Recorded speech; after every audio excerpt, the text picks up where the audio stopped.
자, 오늘 또 이렇게 예배 시간에 오신 우리 성도님들 환영합니다. 네, 우리가 화요일 저녁에 3일전 기도회 시간에는 계속해서 기본 교리를 저희가 살펴보고 있죠. 벌써 11과입니다. 그래서 11번이나 기본 교리를 했어요. 오늘 기본 교리 함께 나눈 11과의 제목은 그리스도 안에서 자라남이라는 제목의 교리를 저희가 이 시간에 함께 살펴보도록 하겠습니다. 먼저 우리 기본 교리에 나와 있는 내용을 요약한 부분을 저희가 좀 살펴볼 텐데요.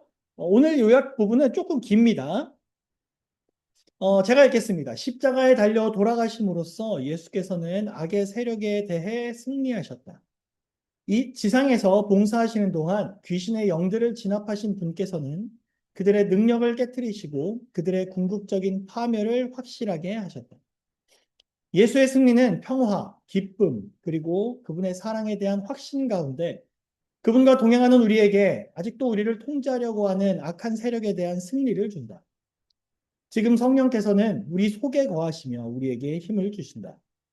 우리의 구주이시며 주님이신 예수께 계속하여 우리를 위탁할 때 우리는 과거의 행위의 짐에서 벗어난다. 우리는 더 이상 어둠, 악의 세력을 두려워함, 무지, 그리고 이전의 삶의 방식의 무의미함 속에서 살지 않는다. 예수 안에 있는 이 새로운 자유 안에서 우리는 매일 기도를 통해 그분과 교제하며 그분의 말씀을 먹으며 그 말씀과 그분의 섭리를 명상하며 그분을 찬양하며 예배를 위해 함께 모이며 교회의 사명에 참여하며 그분의 품성과 같아지는 데 이르도록 성장하라는 요청을 받는다. 그분의 구원에 대해 증언하는 일과 우리 주변에 있는 사람들에게 사랑의 봉사를 하는 일에 우리 자신을 드릴 때 성령을 통해 계속적으로 우리와 함께 하시는 그분의 임재는 매 순간마다 매일 그것을 영적 경험으로 전환시킨다. 이번 신조 11번째의 요약 부분이라고 할 수가 있습니다.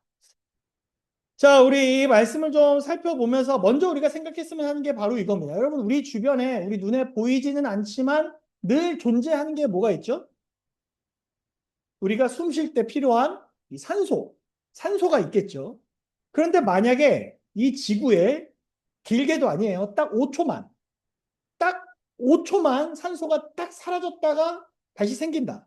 그러면 어떻게 될까요? 5초요, 5초. 5초는 벌써 5초 지났습니다. 네, 벌써 5초 지났어요. 그 5초 동안 딱 없어지면 지구에 어떤 일이 생길까요?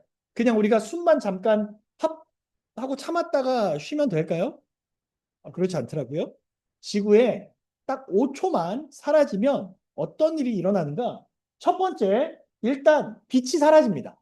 네, 이 산소 입자가 이제 빛을 튕기는 역할을 한다고 해요. 저는 이제 문과니까 정확하게 잘 모르겠는데 그런 역할을 한다고 합니다. 그런데 이 산소가 딱 사라져 버리면 빛을 튕기는 입자가 적어지면서 하늘이 점점 어두워집니다.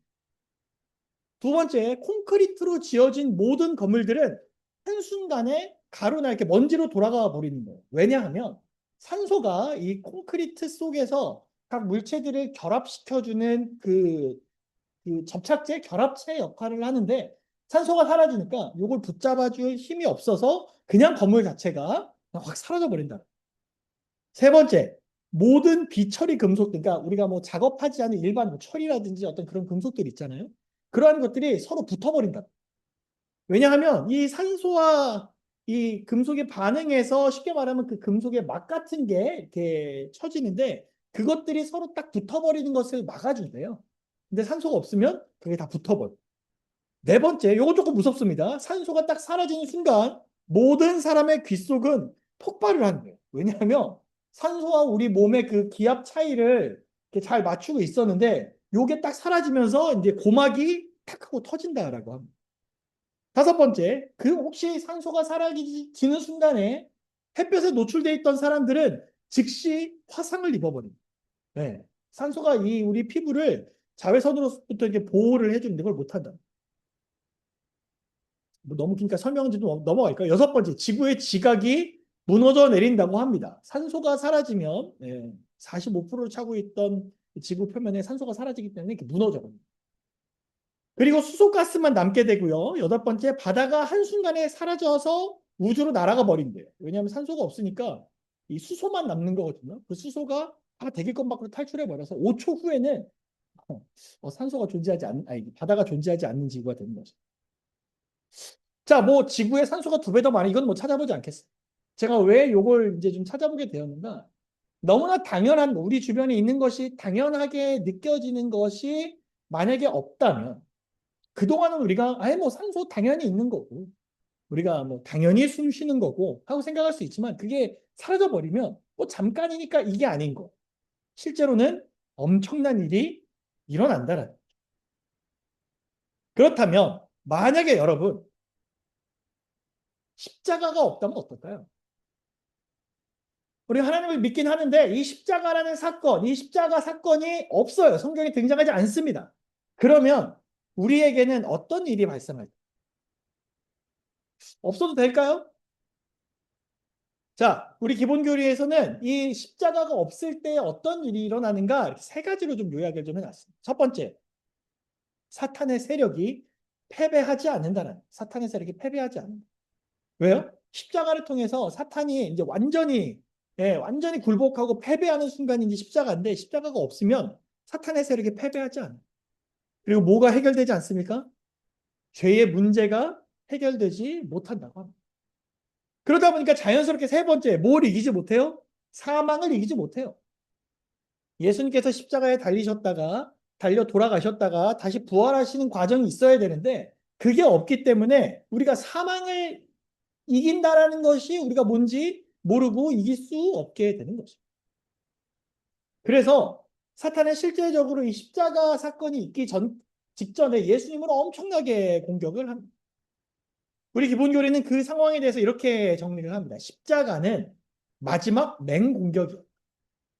지금이라도 그리스도가 십자가에서 내려와 죄를 위한 제물로 그분의 아들을 드리는 하나님의 구속적인 목적을 성취하는 일에 실패하기를 희망하면서 하나님을 대항하는 큰 전쟁의 궁극적인 목적을 이루기 위해 사탄과 그의 천사들은 인간의 모양으로 십자가 곁에 나타났다. 자, 무슨 말이냐면 사탄은 이 십자가를 이렇게 공격하기 위해서 그때도 정말 최선을 다해서 맹공격을 했다는 구속적인 최후의 승리를 정말 실패로 돌아가게 하기 위해서 사탄은 끊임없이 노력을 했다라는 거죠. 그러나 예수님께서는 결국 십자가에 달려 돌아가셨고 그 십자가에 달려 돌아가심으로 모든 그 죽음을 이기셨고 죄를 해결하셨어요. 그럼 우리는 어떻게 해야 됩니까? 우리에게는 어떻게 이 십자가가 받아들여져야 됩니까? 우리 골로새서 2장 15절 같이 한번 읽어보도록 하겠습니다. 통치자들과 시작. 통치자들과 권력들을 무력화하여 드러내어 구경거리로 삼으시고 십자가로 그들을 이기셨느니. 우리 예수님께서 십자가로서 그 모든 그 죄악을 이겨내시고 그 다음에 우리를 구원해 내셨어요. 자, 그럼 제가 아까 십자가가 없을 때 어떤 일이 일어나는가를 설명을 드렸죠. 그러면 이렇게 십자가가 존재하게 됨으로써 무엇이 해결되었는가? 이 3가지가 해결돼요. 첫 번째, 사탄의 힘이 빼앗겼어요. 두 번째, 사탄의 뭐가 드러났어요? 실체가 드러났어요. 세 번째, 사탄, 죄, 사망에 대한 승리가 보장되었어요. 그래서 우리가 성경에서 예수를 믿으면 무엇을 받는다 그래요? 구원을 받는다 그래요. 그 구원을 받는다라고 말할 수 있는 유일한 조건이 뭐냐면 십자가에 달리신 예수님이신 거예요. 예수님이 십자가에 달려 돌아가셨기 때문에 이 사탄의 모든 실체가 우주적으로 드러나게 되고요. 그 사탄을 이기심으로 우리에게 승리가 보장되어 있다라. 자, 그러면 아까 제가 처음에 우리가 살펴봤던 처음에 제목이 오늘 우리가 살펴보는 이 기본 교리의 제목이 뭐죠? 그리스도 안에서 자라남이었거든요. 근데 왜 그리스도 안에서 자라나는 이야기는 제가 안 하고 왜 자꾸 그리스도의 십자가에 대해서만 자꾸 이야기하는가? 그리스도 안에서 자라난다고 했을 때에 우리가 가장 먼저 생각해야 되는 게 무엇이냐면 바로 십자가이기 때문에 그렇습니다. 그래서 우리 기본교리는 또 이렇게 이야기를 해요. 내가 하나님과 화목하고 싶다면 무엇을 묵상하라? 십자가를 묵상하라. 내가 하나님과 화목하고 싶다.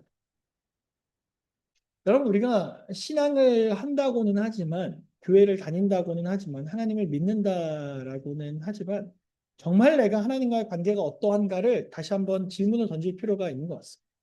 지금 나와 하나님과의 관계는 어떠한가? 지금 나와 하나님과의 교제는 어떠한가? 나는 하나님과 이게 관계가 정말 화목하고 행복하고 기쁨에 넘치는 관계가 되고 있는가? 만약 그러길 정말 원한다면 우리는 무엇을 묵상해야 된다는 거예요?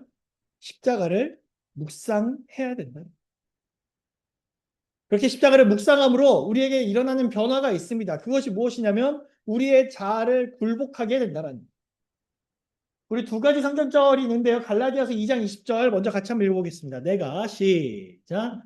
내가 그리스도와 함께 십자가에 못 박혔나니 그런즉 이제는 내가 산 것이 아니요 오직 내 안에 그리스도께서 사신 것이라. 이제 내가 육체 가운데 사는 것은 나를 사랑하사 나를 위하여 자기 몸을 버리신 하나님의 아들을 믿는 믿음 안에서 사는 것이다. 바울이 갈라디아서에서 뭐라고 고백해요? 그 전에는 내가 정말 하고 싶은 것도 많았고 할 수 있는 것도 많았는데 그런 삶이 아니라는 거예요. 이제는 내가 죽고 내 안에 누가 사는 생애? 그리스도께서 사는 생애가 이 그리스도인의 정말 그 십자가에 굴복한 그리스도인의 삶이라는 거죠. 요한복음 12장 24절 같이 한번 읽어보겠습니다. 내가 진실로 시작. 내가 진실로 진실로 너희에게 이르노니 한 알의 밀이 땅에 떨어져 죽지 아니하면 한 알 그대로 있고 죽으면 많은 열매를 맺느니라. 저는 사실 이 농사를 지어본 사람이 아니기 때문에 그 수확하는 기쁨이 어느 정도인지 사실 직접적으로 경험해 보지는 못했습니다. 네, 직접적으로 경험해 보지 못했어요. 그러나 많은 분들의 이야기를 좀 이렇게 듣고 그것을 교훈 삼아 생각을 해보면 열매를 얻게 되고 열매를 취하게 된다는 것은 정말 너무나 기쁜 일이죠. 우리도 교회를 다니면서 뭐 예를 들어 내가 정말 열심히 기도하고 섬겼던 누군가가 예수님을 믿고 침례를 받고 교인이 되었다. 얼마나 기쁜 일입니까? 그런데 그렇게 기쁜 일이 있기 위해서 우리들에게 필요한 것은 무엇이냐면 내 안에 하나님의 밀이 먼저 땅에 떨어져 죽어야 된다는 거예요. 내 안에 누가 사셔야 된다는 거예요? 예수께서 사셔야 된다라는 것이 우리가 예수님의 그 그리스도 안에서 살아나는 자라나는 사람들의 모습 중에 하나인 것입니다. 그래서 이 두 가지 성경절에 대해서 우리 기본교를 또 이렇게 이야기를 합니다. 예수를 구주와 주님으로 받아들이는 자에게는 무슨 일인가가 일어난다. 동요하던 시몬은 용기 있는 베드로가 된다. 핍박하던 사울은 전도자 바울이 된다. 의심하던 도마는 일선의 선교사가 된다. 겁쟁이는 용기 있는 자가 된다. 믿음의 횃불이 불신을 대신한다. 질투는 사랑이 삼켜버린다. 자아에 대한 관심은 형제 우애의 관심으로 변한다. 마음에는 죄가 있을 곳이 없다. 자아는 십자가에 못 박힌다. 그러므로 바울은 옛 사람과 그 행위를 벗어버리고 새 사람을 입었으니 이는 자기를 창조하신 이의 형상을 따라 지식에까지 새롭게 하심을 입은 자니라라고 기록합니다. 첫 문장이 참 인상 깊었어요. 예수를 구주와 주님으로 받아들인 자에게는 무슨 일인가가 일어난다는 거예요. 예수를 믿지 않았던 사람 그때의 생애와는 또 다른 무언가가 일어난대요. 그러면서 바울이 뭐라 그래요? 지식에까지 새롭게 하심을 입은 자래. 그런 사람은 지식에까지 새롭게 하심을 입는. 이게 무슨 말일까요? 우리가 예수를 믿게 됨으로써 얻게 되는 예수님에 대한 또 신앙에 대한 여러 정말 진리에 대한 지식들이 있습니다. 그런 걸 우리가 알게 되면 또 새롭게 지식을 새롭게 알게 됩니다. 근데 그것만 있을까요? 아니죠. 내가 예수님을 믿게 됨으로 내가 지금까지 알았던 것들을 바라보는 관점이 또 바뀌는 그런 일들이 생겨납니다.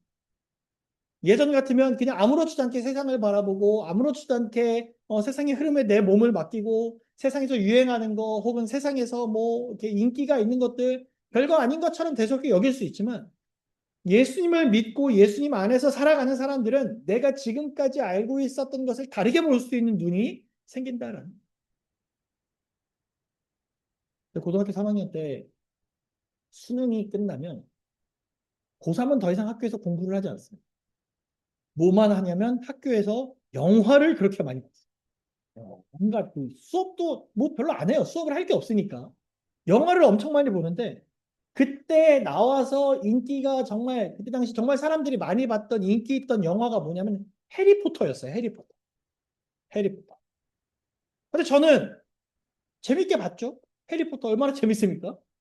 근데 저희 그때 당시에 저희 고3 담임 선생님께서 저희가 해리포터를 막 이렇게 보고 있는데 그 뒤에서 같이 이렇게 가만히 보시다가 뭐라고 한마디 딱 하시고 나가셨는데 그게 제 마음에 참 인상 깊었어요. 이렇게 뭐라고 하셨냐면 야, 저거 정말 강신술 영화구나 라고 말하고 나가셨어요. 강신술 영화. 그럼 강신술이 뭐죠? 귀신 나오고 예, 막 이렇게 우리의 어떤 성경적인 어떤 내용과는 좀 다른 그래서 일반적으로 사람들이 생각하는 뭐 영혼과 귀신과 뭐 이런 당시 고3이었던 저에게는 그런 관점을 한 번도 생각해 본 적이 없었기 때문에 선생님께서 말씀하신 그 관점이 너무나 흥미로웠어요. 아, 저렇게 바라볼 수 있구나. 교회를 다니는 사람이 세상의 어떤 영화를 보았을 때 교인이라는 혹은 뭐 그리스도인이라는 그 기준에 따라 그것들을 바라보고 또 새롭게 해석할 수 있겠구나라는 그런 생각을 그때 당시 처음으로 하게 됐어요.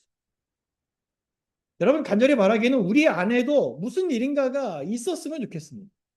내가 예수를 믿으면서 내가 예수님을 믿는다고 말하고 살아가면서 그리스도인이라고 말하고 살아가면서 아무런 변화 없이 과거나 지금이나 똑같이 살아가는 것이 아니라 우리 삶에 뭔가 좀 일어났으면 좋겠어요. 그게 뭐 이렇게 선교에 대한 열정이든 혹은 용기가 생기든 혹은 믿음의 불씨가 타오르게 되든 혹은 뭐 사랑이 넘쳐나게 되든 뭐가 되는지 저는 모르겠습니다만 아무튼 제 안에 우리 안에 무슨 일인가가 일어났으면 좋겠어요. 디트리 본회퍼라는 유명한 신학자가 이런 말을 했습니다. 그리스도께서 사람을 부르실 때에 그분은 와서 죽으라고 명령하신다. 이런 이야기입니다. 그것은 매번 동일한 죽음, 곧 예수 그리스도 안에서의 죽음, 그분의 부르심에 옛사람이 죽는 죽음. 10년, 20년, 30년 내 어떤 신앙 연수는 계속해서 이제 흘러갈 때 우리들의 삶 속에서 아무런 변화 없이 혹은 아무런 기쁨 없이 신앙생활을 해 나가기, 억지로 이렇게 해 나가기보다는 예수님을 받아들임으로 또 우리가 자아가 죽음으로써 우리 안에 무언가 일어나면서 정말 그리스도에 따라 그리스도의 안에서 그리스도의 이끄심을 따라서 살아가는 우리 김복교회 모든 성도님들과 제가 되길 간절히 소망합니다. 자, 그렇게 해서 우리가 정말 무언가 이런 살아갈 때 우리 기본 교리는 어떤 특징이 있을까? 정말 그리스도 안에서 성장해 나가는 사람들의 특징이 뭐가 있을까라고 해서 한 7가지 정도로 정리를 좀 해놨어요. 하나 살펴보겠습니다. 첫 번째, 그리스도 안에서의 성장의 특징들. 첫 번째는 무엇이냐면 성령의 삶입니다. 그러므로 성령에 의한 삶은 영적 행위를 하도록 부르는 초청이다. 옛 죄의 상태를 거부하고 장래의 영광을 그분과 함께 누리기 위해 현 생애에서 그리스도의 고난에 참여하는 것이다. 그러므로 그리스도인 영성은 환상과 신비의 세계로 비행하는 것이 아니다. 그것은 이 세상, 우리의 공동체, 그리고 우리의 가정에서 고난을 당하며 함께 나누며 증언하며 경배하며 그리스도의 삶을 사는 것이다. 이것은 성령의 내재를 통해서만 가능합니다. 그러니까 그리스도 안에서 성장해 나가는 사람들은 이 성령의 삶을 살아가는데 쉽게 말하면 여러 가지가 있겠지만 오늘 우리 기본교회에서는 영적인 행위를 하도록 우리를 자꾸 불러준다는 뭐 세상 사람들이 하나님을 안 믿는 사람들이 성경을 볼 필요가 있습니까? 예배를 드릴 필요가 있습니까? 우리가 뭐 구역반이다 혹은 뭐 공동체다 이러면서 모일 필요가 있습니까? 없잖아요.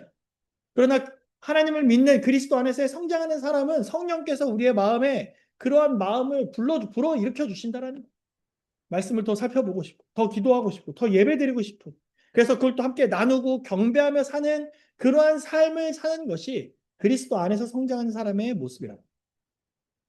두 번째, 사랑과 연합의 생애. 우리 요한복음 17장 21절, 요한복음 13장 34절 같이 한번 읽어보겠습니다. 아버지께서 시작. 아버지께서 내 안에 내가 아버지 안에 있는 것 같이 그들도 다 하나가 되어 우리 안에 있게 하사 세상을 아버지께서 나를 보내신 것을 믿게 하옵소서. 요한복음 10장 34절 한 번 더 읽겠습니다. 내가 너희를 시작. 내가 너희를 사랑한 것 같이 너희도 서로 사랑하라. 어쩌면 세상에 있는 사람들보다 더 사랑하고 살아야 되는 사람들이 우리라는 생각을 다시 한번 하게 됩니다. 요즘 들어서 자꾸 이제 내 안에 사랑이 너무 부족한 거 아닌가라는 고민과 기도를 자꾸 하게 되는데요. 우리들의 마음은 어떻습니까? 분명 그리스도 안에서 성장하는 특징이라고 한다면 사랑과 연합의 생애라고 하는데 간절히 바라기는 우리 모두의 마음에 이 사랑과 연합의 생애, 이 마음이 또 이 경험이 우리 안에 꼭 있게 되길 간절히 소망합니다. 특별히 어디에서요? 우리 교회에서. 우리 교회에서 사랑과 연합의 그런 김포교회가 되길 더욱더 기도하기를 원합니다. 세 번째, 연구하는 생애입니다. 그대는 진리와 교리를 이해하며 성장하기를 원하는가? 그대는 그대의 영혼으로 하여금 계속해서 하나님께 나아가는 길로 나아가게 하는 방법을 알기 원하는가? 그대는 오늘, 내일 혹은 후일에 하나님께서 그대를 위해 비축해 놓으신 것이 무엇인지 알기 원하는가? 각자 있는 곳에서 같이 읽겠습니다. 성경을 손에 쥐라.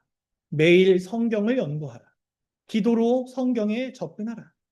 하나님의 뜻을 알며 그분의 길을 추구하는데 이보다 더 좋은 길은 성경을 손에 쥐라. 매일 성경을 연구하라. 기도로 성경에 접근하라. 제가 오늘 이렇게 설교를 이렇게 찾고 막 설교를 준비하면서 이렇게 자료들을 찾다가 제가 이름은 잘 기억이 안 나는데 유명 연예인 있어요. 연예인인데 기독교인 연예인 부부가 있는데 그 부부가 매일 그 예배 드리는 것, 또 매일 그 말씀을 보는 것에 대해서 뭐라고 이 사람들이 이야기했냐면 우리가 어제 밥을 많이 먹었다 그래서 그 다음날 밥을 굶지는 않지 않냐. 혹은 내가 점심을 많이 먹었다 그래서 그 다음날 그 식사까지 안 먹지는 않지 않냐.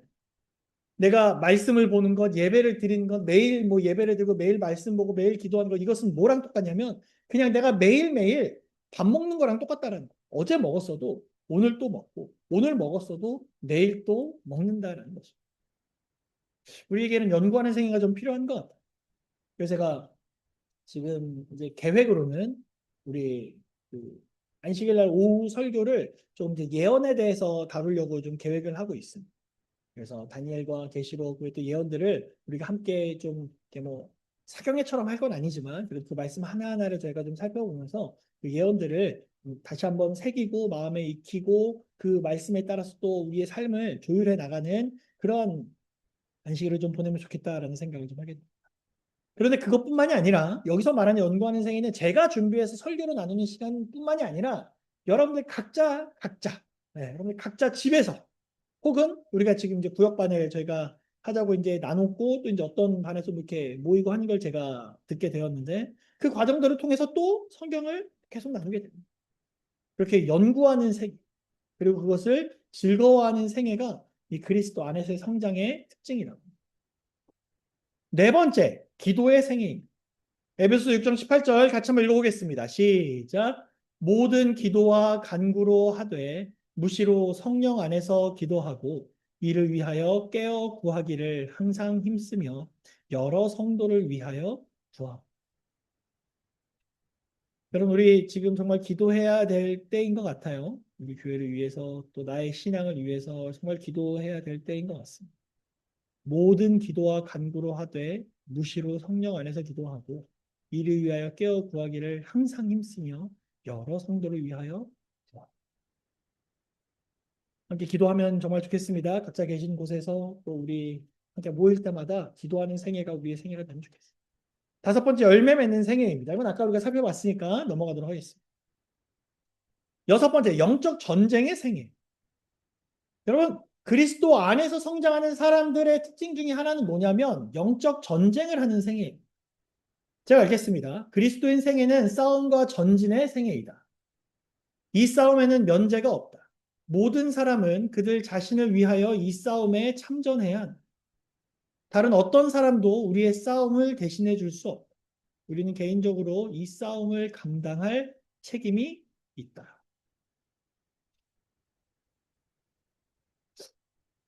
쉽게 말하면 일반적인 아까 우리가 잠깐 말했듯이 일반적으로 그냥 아무 기준이나 아무런 뭐 관심 없이 그냥 세상의 뜻대로 세상의 흐름대로 그냥 내 기준대로 살아가는 것이 아니라 그리스도인이라면 어떻게 살아야 되는지를 늘 기억하고 그것을 위해서 투쟁하고 뭐 투쟁이 꼭 싸우는 건 아니겠지만 이렇게 투쟁하고 애써가면서 사는 것이 영적 전쟁의 생애인 것 같다. 근데 중요한 건 이거를 다른 어떤 사람도 대신해 줄 수 없다는. 쉽게 말하면 제가 아무리 뭐 신앙을 열심히 하고 영적으로 올바르게 선다고 해도 그거는 제 신앙이지 다른 사람의 신앙이 아니라는 것이죠. 하다못해 가족이라고 하더라도 아무 상관이 없어요. 그냥 나 개인의 싸움인 거예요. 그래서 우리는 개인적으로 이 싸움을 감당할 책임입니다. 개인적. 마지막 일곱 번째입니다. 예배, 증언, 그리고 소망의 생애입니다. 단체적인 예배가 없으면 우리는 정체성과 친교의 활동 무대를 잃게 되는데 우리가 성숙하고 성장하는 것은 다른 사람들과의 친교와 상호 간의 관계를 통해서 이루어집니다. 그러므로 사도는 다음과 같이 충고한다. 서로 돌아보아 사랑과 선행을 격려하며 모이기를 패하는 어떤 사람들의 습관과 같이 하지 말고 오직 권하여 그날이 가까움을 볼수록 더욱 그러하다. 우리가 이 말씀을 언제 많이 살펴봤었죠? 코로나 때 이 말씀 좀 많이 살펴봤던 것 같아요. 코로나 기간에 막 교회 모이지 마세요. 뭐 예배 드리지 마세요. 그럴 때 막 여기저기에서 막 모이기를 패하는 어떤 사람들의 습관과 같이 하지 말자. 더 모이자. 막 이렇게 우리가 그때 옛날에 코로나 시절에 이런 설교들을 많이 나누긴 했었는데 비단 그때만 해당되는 건 아닌 것 같습니다. 우리가 이 교회에서 안식일마다 예배를 드리는 이유 중에 하나는 물론 우리가 그 안식일에 하나님을 경배하기 위함도 있지만 우리 기본교회는 어떻게 정리하고 있어요? 우리의 정체성과 친교 활동 무대를 잃게 된다는 거예요. 예배를 함께 드리지 않으면. 우리가 함께 예배 드림으로 함께 모이게 되고 함께 찬양하고 같이 기도를 나누고 또 같이 식사를 나누고 끝난 다음에 또 같이 모임을 통해서 또 활동들을 이어가면서 상호 간의 친교의 관계 그 가운데서 모두 품게 되는 거예요. 소망까지도 우리가 함께 품게 된다는 거죠. 그래서 우리가 가급적이면 우리가 예배를 빠지면 안 되는 것 같습니다. 이게 뭐 꼭 안식일 예배만 해당되는 게 아니라 화요일, 금요일, 토요일이 우리가 일주일에 3번의 예배를 드리는데 그 3번의 예배를 가급적이면 빠지면 안 되는 거야. 이게 단순히 뭐 제가 뭐 출석 체크를 한다 이 문제가 아니라 출석 체크의 문제가 아니라 내가 소망의 생애를 살기 위해 또 우리가 성숙하고 성장할 수 있는 친교의 상호 관계를 더 해 나가기 위해서 우리가 여러분 더 예배 시간에 열심을 갖고 함께 모여야 됨을 꼭 기억해 주시길 간절히 바랍니다. 그래서 우리가 어쩌면 우리가 지금 살아가는 이 시대는 저번에 우리가 지난 시간에 함께 살펴봤지만 결국 이 거룩해가는 과정이거든. 그 거룩해가는 과정이란 말과 그리스도 안에서 자라남은 결국 같은 이야기. 우리는 지금 열심히 말씀과 기도와 빗댄 삶으로서 이 세상을 살아가야 하는 사람들입니다. 그럴 때에 그냥 나 혼자 열심히 어떻게 해보겠다 이것이 아니라 정말 이 그리스도 안에서 자라남을 통해서 함께 모이고 함께 사랑하고 함께 교제하며 또 함께 전도하며 살아가는 우리 모두가 되어주시길 간절히 바랍니다. 그래서 나는 그리스도인입니다. 제가 항상 설교가 마칠 때 거의 이 그림을 항상 보여드리는데 이 그리스도인입니다라는 이 표현이 내가 그냥 말로만 하는 표현이 아니라 정말 그리스도 안에서 자라나는 성장해 나가는 저와 우리 모두가 되시길 간절히 바라면서 오늘 말씀을 마치겠습니다.